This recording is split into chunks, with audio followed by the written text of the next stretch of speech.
Did you know that behind the seemingly ordinary face of Jeffrey Lionel Dahmer hid a mind capable of unspeakable horrors? Jeffrey Dahmer, often referred to as the Milwaukee Cannibal or the Milwaukee Monster, was one of the most notorious serial killers in American history. But what led him down such a dark path? Born in Milwaukee, Wisconsin in 1960, Dahmer's early life offered glimpses into the darkness that would later consume him. His parents, Lionel and Joyce Dahmer, had a tumultuous relationship, marked by frequent arguments and emotional instability. This unstable home environment may have played a role in shaping young Jeffrey's psyche. A quiet and withdrawn child, Dahmer developed a disturbing fascination with death. From a young age, he was known to collect dead animals, which he would dissect and study. This macabre hobby was not just a passing phase, but a deep-seated obsession that hinted at his future crimes. As a teenager, his interest in dissecting roadkill hinted at a morbid curiosity that extended beyond the ordinary. He would often ride around his neighborhood on his bicycle, searching for animals that had been hit by cars. Once he found them, he would take them to a secluded spot and meticulously dissect them, fascinated by the inner workings of their bodies. Neighbors and classmates recall a strange boy, often lost in his own world. He was not particularly social and had few friends. Those who did interact with him often found him to be odd and unsettling. His peculiar behavior did not go unnoticed, but no one could have predicted the horrors he would later commit. Some even described him as having a blank, almost vacant stare. This distant look was a window into his troubled mind, a mind that was slowly being consumed by dark fantasies and violent thoughts. His detachment from reality grew stronger as he entered his teenage years. Little did they know this seemingly unremarkable boy would soon terrorize the city of Milwaukee and beyond. His early life was a prelude to the gruesome acts he would later commit, acts that would shock the world and leave an indelible mark on the annals of criminal history. The story of Jeffrey Dahmer is a chilling reminder of how the seeds of darkness can be sown in the most unsuspecting places. The summer of 1978 marked a turning point in Dahmer's life, the year he committed his first murder. Fresh out of high school, Dahmer found himself alone after his parents' divorce. He picked up a hitchhiker, Stephen Hicks, lured by the promise of alcohol and companionship. Inside his childhood home, Dahmer bludgeoned Hicks to death, marking the beginning of his gruesome killing spree. Overwhelmed by panic and fear, Dahmer dismembered Hicks's body, scattering the remains in the woods behind his house. This first kill awakened a dormant monster within Dahmer, setting him on a path of unimaginable cruelty. Over the next 13 years, Dahmer's crimes escalated in their depravity. What began as isolated incidents of violence soon transformed into a horrifying pattern of predation and murder. Each crime became more calculated, more sinister, as Dahmer honed his methods and deepened his descent into darkness.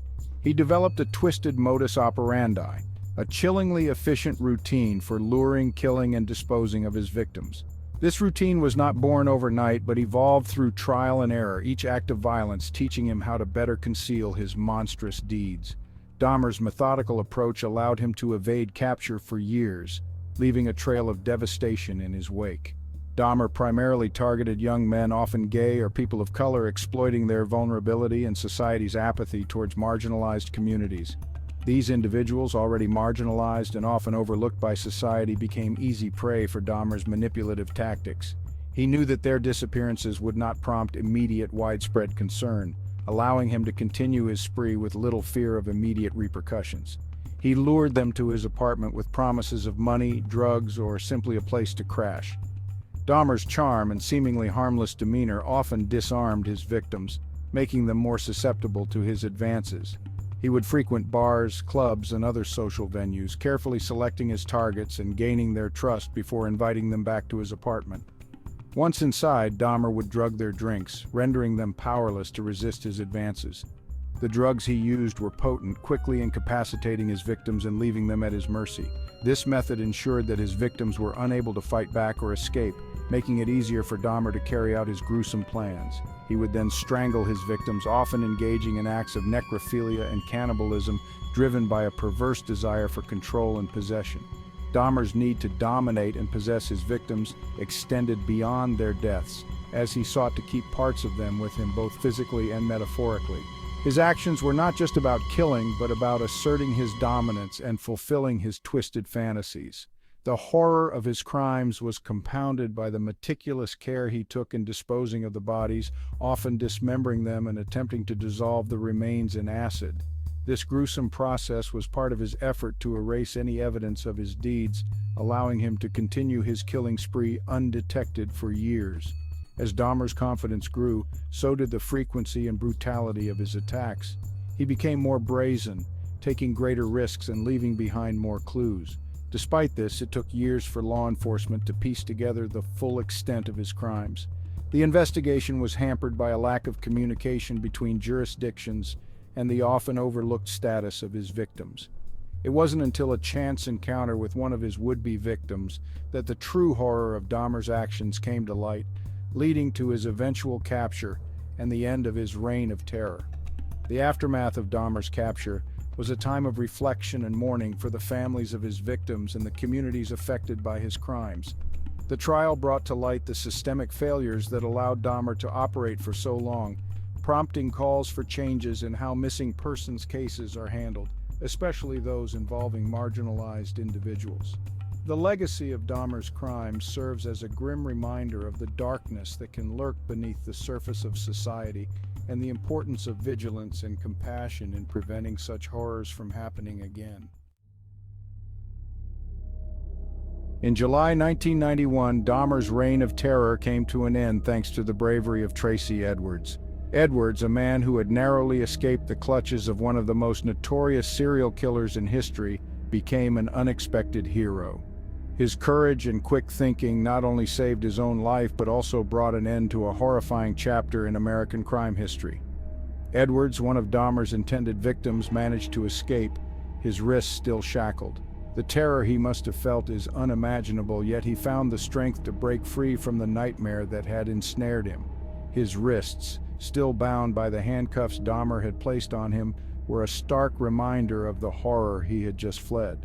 He flagged down 2 Milwaukee police officers who accompanied him back to Dahmer's apartment. The officers, initially skeptical, were soon convinced by Edwards' desperate pleas and the sight of the handcuffs. They decided to investigate further, unaware of the gruesome discoveries that awaited them inside the apartment. What they discovered inside was a scene ripped straight from a horror film. The apartment was filled with evidence of unspeakable acts. The walls seemed to close in with the weight of the atrocities committed within them. The officers were unprepared for the sheer scale of the horror they were about to uncover.